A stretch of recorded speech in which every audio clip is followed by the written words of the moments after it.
ओम नमः शिवाय। हर हर महादेव।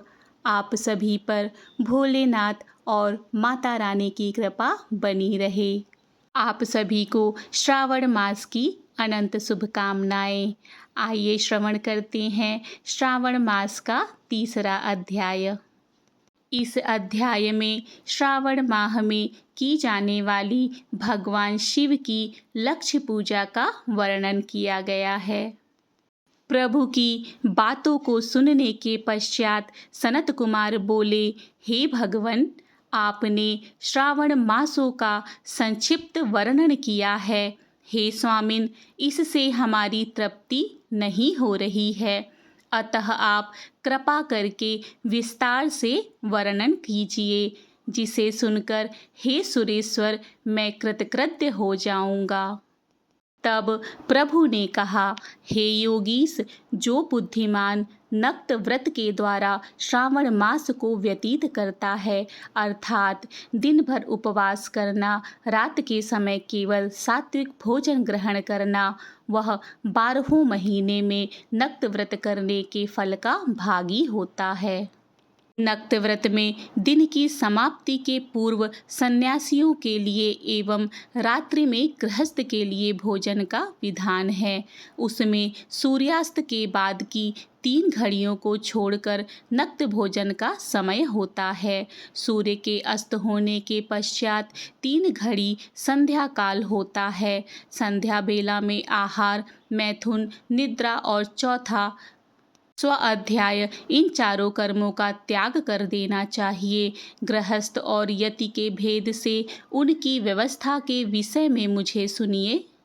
सूर्य के मंद पड़ जाने पर जब अपनी छाया अपने शरीर से दुगनी हो जाए, उस समय में भोजन को यति के लिए नक्त भोजन कहा गया है। रात्रि भोजन उनके लिए नक्त भोजन नहीं होता है। तारों के दृष्टिगत होने पर विद्वानों ने गृहस्थ के लिए नक्त कहा है। यति के लिए दिन के 8वें भाग के शेष रहने पर भोजन का विधान है। उसके लिए रात्रि में भोजन का निषेध किया गया है। गृहस्थ को चाहिए कि वह विधि पूर्वक रात्रि में नक्त भोजन करे और यति, विधवा तथा विधुर व्यक्ति सूर्य के रहने तक नक्त व्रत करे।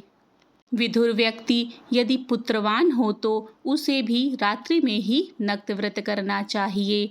अनाश्रमी हो अथवा आश्रमी हो अथवा पति रहित हो अथवा पुत्रवान हो, उन्हें रात्रि में नक्त व्रत करना चाहिए। इस प्रकार बुद्धिमान मनुष्य को अपने अधिकार के अनुसार नक्त व्रत करना चाहिए।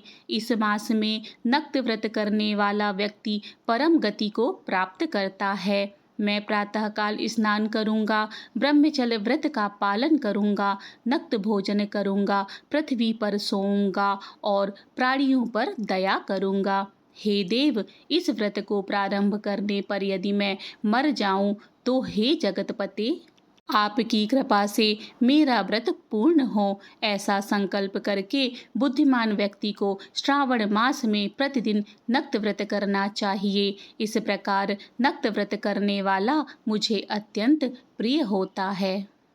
ब्राह्मण के द्वारा अथवा स्वयं ही अतिरुद्र, महारुद्र अथवा रुद्र मंत्र से महीने भर प्रतिदिन अभिषेक करना चाहिए। हे वत्स, मैं उस व्यक्ति पर प्रसन्न हो जाता हूँ, क्योंकि मैं जलधारा से अत्यंत प्रीति रखने वाला हूँ। अथवा रुद्र मंत्र के द्वारा मेरे लिए अत्यंत प्रीतिकर होम प्रतिदिन करना चाहिए। अपने लिए जो भी भोज्य पदार्थ अथवा सुखों उपभोग की वस्तु अति प्रिय हो, संकल्प करके उन्हें श्रेष्ठ ब्राह्मण को प्रदान करके स्वयं महीने भर उन पदार्थों का त्याग करना चाहिए। हे मुने, अब इसके बाद उत्तम लक्ष्य पूजा विधि को सुनिए।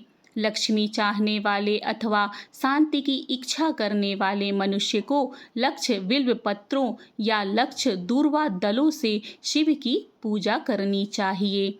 आयु की कामना करने वाले को चंपा के लक्ष्य पुष्पों तथा विद्या चाहने वाले को मल्लिका या चमेली के लक्ष्य पुष्पों से श्री हरि की पूजा करनी चाहिए। शिव तथा विष्णु की प्रसन्नता तुलसी के दलों से सिद्ध होती है। पुत्र की कामना करने वाले को कटेरी के दलों से शिव तथा विष्णु का पूजन करना चाहिए। बुरे स्वप्न की शांति के लिए धान्य से पूजन करना चाहिए। इस प्रकार सभी मनोरथों की सिद्धि के लिए सभी प्रकार के पुष्पों से यदि मनुष्य लक्ष्य पूजा करे तो शिव जी प्रसन्न होंगे। तत्पश्चात उद्यापन करना चाहिए, मंडप का निर्माण करना चाहिए और मंडप के त्रिभाग परिमाण में वेदिका बनानी चाहिए। तदंतर पुण्याह वाचन करके आचार्य का वरण करना चाहिए और मंडप में प्रविष्ट होकर गीत तथा वाद्य के शब्दों और तीव्र वेद ध्वनि से रात्रि में जागरण करना चाहिए। वेदिका के ऊपर उत्तम लिंग तो भद्र बनाना चाहिए और उसके बीच में चावलों से सुंदर कैलाश का निर्माण करना चाहिए। उसके ऊपर तांबे का अत्यंत चमकीला तथा पंच पल्लव युक्त कलश स्थापित करना चाहिए। उसमें रेशमी वस्त्र से वेष्टित कर देना चाहिए। उसके ऊपर पार्वती शिव की सुवर्णमय प्रतिमा स्थापित करनी चाहिए। तत्पश्चात पंचामृत पूर्वक धूप दीप तथा नैवेद्य से उस प्रतिमा की पूजन करनी चाहिए और गीत वाद्य नृत्य तथा वेद शास्त्र तथा पुराणों के पाठ के द्वारा रात्रि में जागरण करना चाहिए। इसके बाद प्रातःकाल भली भांति स्नान करके पवित्र हो जाना चाहिए और अपनी शाखा में निर्दिष्ट विधान के अनुसार वेदिका निर्माण करनी चाहिए। तत्पश्चात मूल मंत्र से या गायत्री मंत्र से शिव के सहस्त्र नामों के द्वारा तिल तथा घृत मिश्रित खीर से होम करना चाहिए अथवा जिस मंत्र से पूजा की गई है उसी से होम करके पूर्णाहुति डालनी चाहिए। इसके बाद वस्त्र अलंकार तथा भूषणों से भली भांति आचार्य का पूजन करना चाहिए। तत्पश्चात अन्य ब्राह्मणों का पूजन करना चाहिए और उन्हें दक्षिणा देनी चाहिए। जिस जिस वस्तु से उमापति शिव की लक्ष्य पूजा की हो उसका दान करना चाहिए। स्वर्णमयी मूर्ति बनाकर शिव की पूजा करनी चाहिए। यदि दीप कर्म किया हो तो उस दीपक का दान करना चाहिए। चांदी का दीपक और स्वर्ण की वर्तिका अर्थात बत्ती बनाकर उसे गोघृत से भरकर सभी कामनाओं और अर्थ की सिद्धि के लिए उसका दान करना चाहिए और अंत में 100 ब्राह्मणों को भोजन कराना चाहिए। हे मुने, जो व्यक्ति इस प्रकार पूजन करता है मैं उस पर प्रसन्न होता हूँ। उसमें भी जो श्रावण मास में पूजा करता है उसका अनंत फल मिलता है। यदि अपने लिए अत्यंत प्रिय कोई वस्तु मुझे अर्पण करने के विचार से इस माह में कोई त्याग ना हो तो अब उसका फल सुनिए।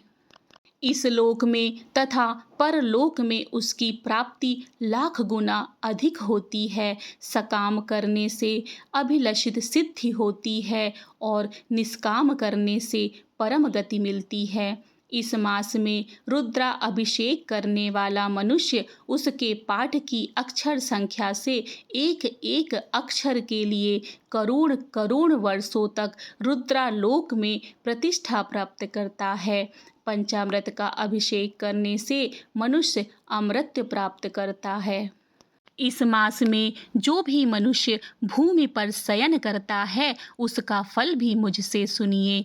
हे द्विजश्रेष्ठ, वह मनुष्य 9 प्रकार के रत्नों से जड़ी हुई सुंदर वस्त्र से आच्छादित बिछे हुए कोमल गद्दे से सुशोभित देश तकियों से युक्त रम्य स्त्रियों से विभूषित रत्न निर्मित दीपों से मंडित तथा अत्यंत मृदु और गरुणाकार प्रवाल मणि निर्मित अथवा हाथी दांत की बनी हुई अथवा चंदन की बनी हुई उत्तम तथा शुभ सैया प्राप्त करता है। इस मास में ब्रह्मचर्य का पालन करने से वीर की दृढ़ पुष्टि होती है। ओज, बल, शरीर की दृढ़ता और जो भी धर्म के विषय में उपकारक होते हैं वह सब उसे प्राप्त हो जाता है। निष्काम ब्रह्मचर्य व्रती को साक्षात ब्रह्म प्राप्ति होती है और सकाम को स्वर्ग तथा सुंदर देवांगनाओं की प्राप्ति होती है। इस मास में दिन रात अथवा केवल दिन में अथवा भोजन के समय मौन व्रत धारण करने वाला भी महान वक्ता हो जाता है।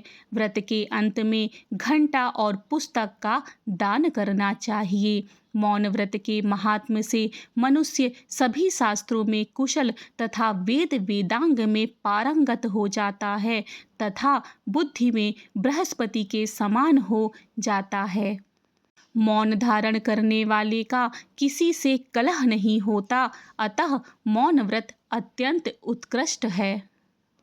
इस प्रकार श्री स्कंद पुराण के अंतर्गत ईश्वर सनत कुमार संवाद में श्रावण मास महात्म्य के नक्त व्रत, लक्ष्य पूजा, भूमि शयन, मौन आदि व्रत कथन नामक तीसरा अध्याय पूर्ण हुआ। हे भोलेनाथ, हे शिव शंभु, श्रावण मास कथा अध्याय 3 के वर्णन में मुझसे कुछ गलती है, मेरे शब्दों में कुछ त्रुटि है तो उसके लिए मैं क्षमा प्रार्थी हूँ। आइए कथा श्रवण के पश्चात उमापति का जयकारा लगाते हुए शिव चालीसा का श्रवण करें। ओम नमो पार्वती पतये, हर हर महादेव, हर हर महादेव।